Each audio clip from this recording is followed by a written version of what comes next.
शादी के बाद धोखा देने की प्रथा भले ही पुरानी हो, लेकिन अपना वीजा लगवाने के लिए शादी करके अपनी दुल्हन को छोड़ देना पंजाब के लोगों की आदत बनती जा रही है और महिलाओं के लिए परेशानी का सबब बनता जा रहा है। इस मामले पर देखिए एमएलए मनिंदर सिंह सिरसा का क्या कहना है। पहले तो मैं ये चाहूंगा कि केंद्र सरकार को, स्टेट्स को ऐसा कानून पारित करना चाहिए कि it should be amount to a rape. ये रेप के तरीके से इसको देखा जाना चाहिए।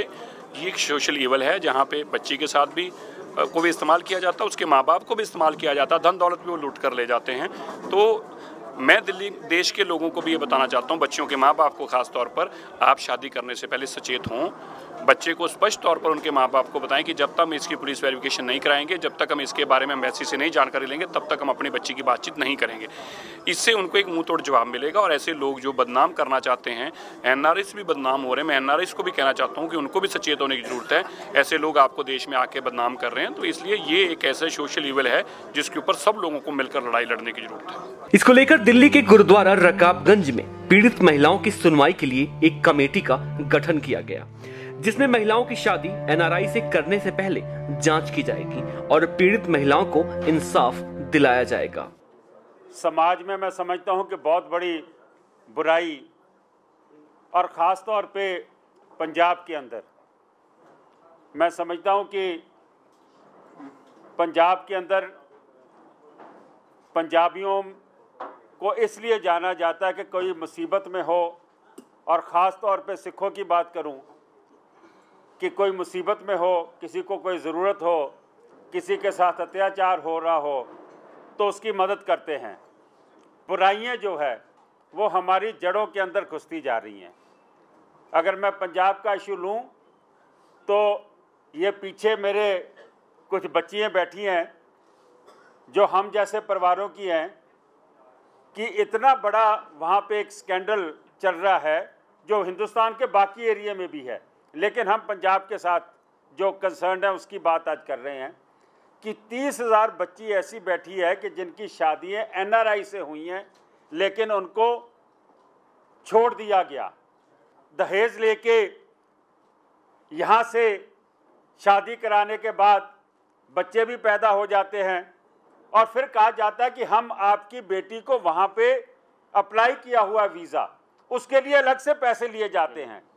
एक बहुत बड़ा हवाला का स्कैंडल है, उनसे फिर पैसे लिए जाते हैं। वो अपने जेवर बेचे, अपना ज़मीन बेचे, अपना घर को गिरवी रखे, बैंकों से लोन ले, दोस्तों से लोन ले, वो लेके वहाँ पे फिर पैसे भेजते हैं और फिर उनके साथ यही धोखा होता है। यहाँ पे बच्चियों की ज़िंदगी तबाह करके गए हैं, उनको सड़कों पे छोड़ के गए हैं, उनके बच्चे भी हो गए, लेकिन ना बच्चों के लिए कुछ आ रहा है ना उनके लिए कुछ आ रहा है, लेकिन उनसे जेवर भी ले गए, उनसे दहेज भी ले गए, उनसे पैसे भी ले गए वहाँ पे वीज़ा के लिए, लेकिन कोई चीज़ नहीं हो रही है। दिल्ली गुरुद्वारा कमेटी अपने लीगल सेल के थ्रू पूरी सपोर्ट करेगी, पूरी कोऑर्डिनेशन देगी। यहाँ पे बच्चियों ने आना, उनके परिवार अगर आते हैं, रहने की बात हो, उनका कोई ना कोई मसला एम्बेसी में हो या जहाँ भी हो, इसके लिए दिल्ली गुरुद्वारा कमेटी अपनी पूरी सपोर्ट उनको देगी। और वेरिफिकेशन ज़रूर पुलिस डिपार्टमेंट से होनी चाहिए, तब मैं शादी अलाउ करूँगा, नहीं तो मैं शादी अलाउ नहीं करूँगा। मैं समझता हूँ इससे कहीं ना कहीं जो आज के बाद फ्रॉड होने वाले हैं उसके ऊपर ज़रूर रुकावट लगेगी। पंजाब के अलावा देश भर में कई ऐसी जगह है जहां पर एनआरआई लड़कियों से शादी करते हैं और बाहर देश ले जाकर उन्हें छोड़ देते हैं। कई महिलाएं तो ऐसी हैं जिनके पतियों ने उन्हें 10 दिन में ही त्याग दिया। लगभग 30,000 ऐसे ही धोखाधड़ी की शिकार हैं। हमारा यहाँ आने का मकसद ही यही है, क्योंकि हम पंजाब से बिलोंग करते हैं।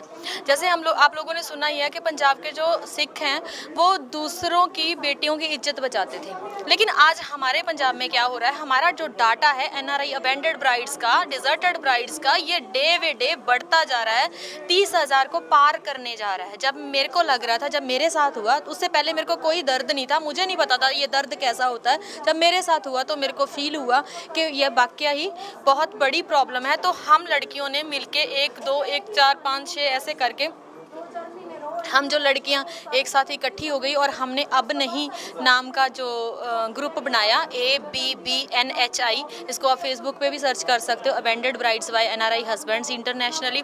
ऐसे करके हमारे साथ लड़कियां जुड़ती गई और हमने मतलब सरकार तक अपनी आवाज़ पहुंचाने का सोच लिया। मेरे हस्बैंड लुधियाना सिटी से बिलोंग करते हैं, मैं लुधियाना डिस्ट्रिक्ट से बिलोंग करती हूँ, उसके गाँव टूसे है मेरा, वहाँ से बिलोंग करती हूँ। तो जब मेरी शादी हुई थी तो मैं भी टीचिंग करती थी, MA BEd हूँ, तो मेरे पति भी टीचिंग करते थे। लेकिन उसके बाद सितंबर 2010 में वो बाहर चले गए, पहले जॉर्जिया गए, उसके बाद यूक्रेन निकल गए। तो उसके बाद वो सेटिंग हो गई उनकी पूरे तरह से, और अब वो आए थे 20 जुलाई 2015 को। 25 को उन्होंने अपने आप को और मेरे को बेदखल करवा लिया। अगर मेरे में फ़ाल्ट था तो मेरे इन लॉज ने 20 जुलाई 2015 से पहले मेरे को बेदखल क्यों नहीं किया, मेरा यही क्वेश्चन है। ठीक है, उन्होंने मेरे को बेदखल करवा लिया और फिर मेरे को रेंट पे लेके चले गए 6 अगस्त को। 16 अगस्त को दोबारा से बाहर चले गए और वहाँ पे जाके उन्होंने मतलब मेरे से रिश्ता तोड़ लिया। और उसकी मम्मी ने कहा कि कानून से बचने के लिए हमने ये बेदखली का नाटक किया है, जो करना कर ले। NRI लाड़ा पति जो है, लड़का जो है, NRI हो या पंजाबी हो या हिंदू हो, जो कोई भी हो, कोई भी माँ बाप ये नहीं चाहता कि हमारी बेटी की ज़िंदगी बर्बाद हो। हर माँ बाप जो करता है शादी वो देख के करता है। और अच्छा वाला अगर लड़का मिलता है, अगर वो वहाँ पे अपने आप को शो ऑफ करते हैं कि वो वेल सेटल्ड है, उनके पास ये है वो है, तो माँ बाप उनकी शादी कर देते हैं। जैसे आप देखते हो ना, हमारे यहाँ पे नशा इतना ज़्यादा बढ़ गया है, तो इतनी पढ़ी लिखी लड़कियों के लिए यहाँ पे प्रॉब्लम होती है दूल्हा ढूंढने में। अगर वो आ जाते हैं, अगर वो अच्छा बैकग्राउंड शो करते हैं तो माँ बाप शादी कर देते हैं। इनमें क्या फ़ॉल्ट है? लड़का चाहे NRI है, चाहे पंजाबी है, चाहे हिमाचली है, चाहे जो भी है, अगर अच्छा मिलता है तो वो कर देते हैं।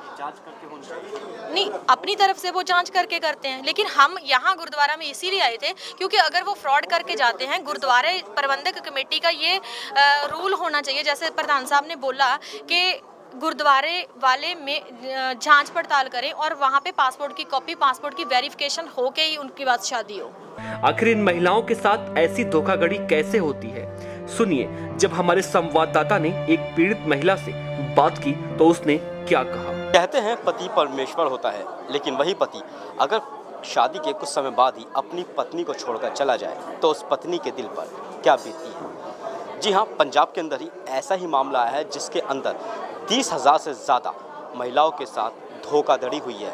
यानी कि उनके पतियों ने उनसे शादी तो करी, लेकिन शादी के बाद विदेश में जाकर बस गए। अब वो महिलाएं जो हैं इंसाफ के लिए केंद्र सरकार से गुहार लगा रही हैं। इस तरीके से एक पीड़ित हमारे साथ हैं बातचीत करने के लिए। इनसे बातचीत करते हैं और जानते हैं आखिर किस तरीके से पंजाब के अंदर ये धोखाधड़ी होती है। ये बताइए, किस तरीके से घटना घटी थी आपके साथ, कब शादी हुई थी और शादी के बाद आपके जो पति हैं वो आपको छोड़ के गए? मेरी शादी 2016 में हुई थी और उसके बाद अप्रैल में शादी हुई और फर्स्ट टाइम उन्होंने अक्टूबर में मुझे निकाल दिया घर से। नेदरलैंड की हम लोगों ने फ़ाइल अप्लाई की और वीज़ा नहीं लगा। जब वो अप्लाई की थी तो 3 लाख रुपया हम लोगों ने दिया था। तो उसके बाद ससुराल वालों का बिहेव चेंज होना शुरू हो गया, जैसे मनहूस है तो तेरी वजह से ये वो। और मेरे हस्बैंड ने पहले से बहरीन में थे, 2 साल का वीज़ा लगा हुआ था उनका, तो वो 5-6 साल लगा के आए थे वहाँ पे। तो ब्लैक लिस्ट होके वहाँ से आए थे। उनके पासपोर्ट कोई NRI वाला इशू नहीं था कि ये सब चीज़ें तो हम लोगों को वैसे बाद में ही पता चले। और उन्होंने जो घर बनाया था मेरे ससुराल वालों ने, 3 बेटे हैं मेरे जो हस्बैंड है, वो 3 भाई हैं और तीनों का अलग अलग घर बनने की बजाय मेरे ससुराल वालों ने 2 घर बनाए। वो दोनों मेरे जेठ के पास है, 2 जेठ हैं, उन दोनों के पास है। जब मेरी शादी हुई मैं वहाँ पे गई तो उन्होंने दरानियाँ जेठानियाँ जैसे बोलती हैं, वो जेठानियाँ दोनों बोलने लगी कि ये मेरा घर है, ये मेरा घर है और तू घर से निकल जा। और मेरी सास तो सीधा यही तक बोलने लगी कि लोग लड़कियाँ देते हैं, मैं लड़का देती हूँ, आप इसको तुम अपने साथ ले जाओ। और उसके भाई भी चाहते थे कि ये अपने साथ ही ले जाए, पता नहीं ऐसा क्यों था। और उसके बाद 8 लाख रुपए की डिमांड होनी शुरू हो गई कि आप 8 लाख दो। तो फिर हमारे घर पे तो था नहीं, क्योंकि शादी भी अभी की थी तो रिसेंटली। तो उसके बाद उन्होंने एक प्लानिंग की कि मेरा गोल्ड वगैरह सब रख लिया और मुझे घर से निकाल दिया। और मेरी बहन की शादी थी तो हम लोग ने उनको बुलाया जब, तो सिर्फ मेरे हस्बैंड आए, बाकी ससुराल वाले नहीं आए। तो उन्होंने वहाँ पे आके बोला कि मैं घर का बड़ा दामाद हूँ, मुझे 8 लाख दो वरना मैं मिलनी नहीं करूँगा। हमारे यहाँ मिलनियाँ होती है जब शादी होती है तो उन्होंने फिर मिलनी नहीं की और उसके बाद जब 8 लाख हम लोग नहीं दे पाए तो वो शादी से ही भाग गए। तो उसकी मिसिंग की कंप्लेन की हम लोगों ने पुलिस स्टेशन। तो थोड़े दिन के बाद मेरे ससुराल वाले आए वहाँ पे, आके उन्होंने बोला कि हमारा लड़के को तुम लोगों ने मार दिया है। वो तो इसलिए हम लोगों का बचाव हो गया क्योंकि हम लोगों ने पहले मिसिंग की कंप्लेन दी थी। अगर ना दी होती तो हम लोगों पे ही वो एलिगेशन लगाते और हो सकता तभी तुरंत ही बाहर भेज देते या कुछ भी कर देते। तो उसके बाद जब पुलिस वालों ने सख्ती से जांच की तो वो मेरे हस्बैंड उनके घर पे ही बरामद हो गए। आपको कब पता लगा था कि आपके साथ धोखाधड़ी हुई है? जब मेरे हस्बैंड यहाँ से भाग गए थे और उन्होंने मिसिंग की कंप्लेन, शादी पे तो वो लोग आए नहीं, और उसके बाद जब आके यहाँ पे हल्ला गुल्ला करना शुरू कर दिया कि इन लोगों ने बेटे को मार दिया, और धीरे धीरे पता चलना शुरू हो गया कि ये लोग प्लानिंग कर रहे हैं। और जब बाहर चले गए तो वो तो स्पष्ट हो ही गया कि इन लोगों ने प्लानिंग से ये सब किया है। और उनके कहने पे मेरे हस्बैंड मुझे बोल रहे थे कि हम लोग यहाँ से निकल जाते हैं, हम लोग मुझे बेदखल कर दिया, इन्होंने ये कर दिया वो कर दिया, तो सामान यहाँ से निकाल लें।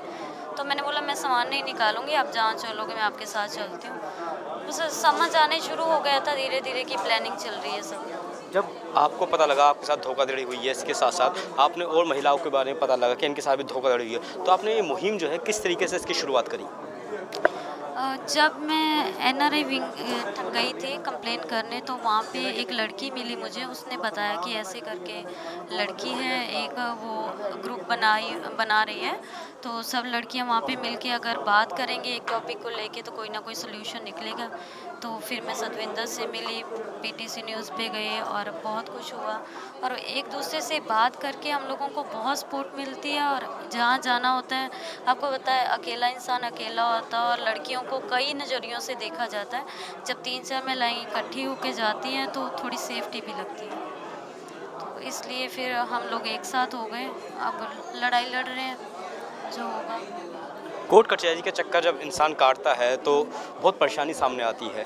कई लोग ऐसे होते हैं पैसे भी उनके पास नहीं आते हैं। तो जब आप कोर्ट कचहरी के चक्कर काटे होंगे आपने, तो उस वक्त क्या दर्द आपकी बीत रहा था? मैंने जब फर्स्ट टाइम कंप्लेन की थी तो मेरी जो कंप्लेन है वो महिला थाने में आई थी। वहाँ पे एक ASI थे जिन्होंने मुझे इतना रूडली बोला कि उन्होंने मेरे सामने मेरी फाइल बंद कर दी, वो कंप्लेन की, बोला कि कोर्ट में चले जाओ। जब भी मैं वहाँ पे जाती थी बहुत रूडली बोला जाता था, और मैं इतनी टॉर्चर हो चुकी थी कि मैं एक बार सुसाइड तक करने की मैंने कोशिश कर ली थी कि मैं मर जाऊँगी, और सुसाइड नोट तक लिख लिया था कि मेरे से ये सब मैं नहीं झेल सकती। अब FIR कंप्लेन के 8-9 महीने के बाद FIR हुई, और बहुत मुश्किल से हुई। तो तब वो बहुत मुश्किल वाला समय था, वो बयान नहीं कर सकते जो हम लोगों पे बीतता है, क्योंकि हम कभी पुलिस स्टेशन गए नहीं होते, फर्स्ट टाइम जाते हैं। पहले से ही डर, और ऊपर से जब ऐसे दबाव प्रेशर पड़ता है दूसरों की तरफ से, और बहुत डर होता है। और जब पुलिस वालों को पता होता है कि लड़की के गहने इनके पास हैं, अगर उन्होंने 400 शेयर रिकवरी की लगानी है, तो अगर उनके पास फर्नीचर भी है लड़की का तो भी 400 शेयर लग जाएगी। तो क्यों वो लोग पहले लड़की का कीमती जेवरात है वो क्यों नहीं लेके देते? कहीं ना कहीं कुछ ना कुछ तो गड़बड़ है ना सिस्टम में। अब किस तरीके सरकार से आप गुहार लगाती हैं, किस तरीके की मांग करती हैं? हम तो यही बोलते हैं कि FIR हो चुकी है, LOC हो चुकी है, और NRI कमीशन से पासपोर्ट इम्पाउंड के ऑर्डर हो चुके हैं। और जो NRI कमीशन है, जैसे हम माँ बाप के घर पे जाते हैं, हम लोग कमीशन में वहाँ पे जाते हैं और बहुत अच्छे से सुनवाई होती है। बहुत चीज़ों को वो निष्पक्षा से जानते हैं, और उनको पता है उनके पास सिर्फ एक जुडिशली पावर नहीं है, अगर वो हो जाए तो लड़कियों के केस पंजाब में बहुत जल्दी ख़त्म हो जाए। हम यही चाहते हैं कि एक तो NRI कमीशन को जुडिशली पावर दी जाए, और थोड़ा हम लोगों को डिपोर्ट का कर दे सरकार जी, और फाइनेंशियली हेल्प अगर हो सकती है तो कर दें, क्योंकि $300 जो NRI केसेस लड़ती हैं लड़कियां उनको दी जाते हैं, लेकिन यहाँ पे तो हम लोगों को कुछ भी नहीं हेल्प होती। हाँ, तो बिल्कुल जिस तरीके से बेटियों की शादी तो होती है, लेकिन जब उन्हें छोड़ दिया जाता है उनके दिल पर क्या बीतती है, ये हमें एक पीड़िता ने बताया। कैमरा पर्सन राजेश तिवारी के साथ वाजिद अली, नेटवर्क न्यूज़, दिल्ली। हमारे साथ जुड़े रहने के लिए हमारे YouTube चैनल को सब्सक्राइब करें, साथ ही बेल आइकन को दबाएं। नेटवर्क न्यूज़ की खबरें सबसे पहले देखने के लिए।